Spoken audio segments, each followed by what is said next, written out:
So alas 9 na tayo nakauwi. Gabi na. Yung aalis ka na baga sa bahay tapos uuwi ka na gabi. No choice naman kasi dialysis nga. Pinaka-importante sa dialysis patient talaga masalang. So ayan, pagdating ko sa bahay ito, baksak. Ang pinaka-importante, nakakain na tayo. So tunaw na yung nakain ko kanina pa. Pakakaili ko lang yung pusa. Pusa tapos yung aso. Bumili naman ako ng Scarpex guys. So ito yung kakaili ko once na nagutom ako. Pero madaling araw kasi ako nakakaramdam ng gutom. Ikat-ikat lang, baka tapak tayo ng ahas. Ay, pati yung boses ko na maos. Grabe.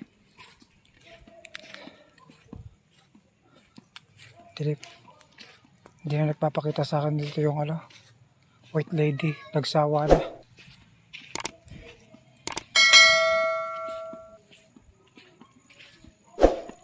Grabe.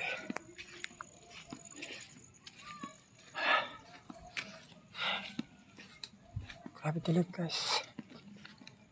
So dito muna ako guys, baka malobat tayo at mahirap na. Ingat-ingat lang.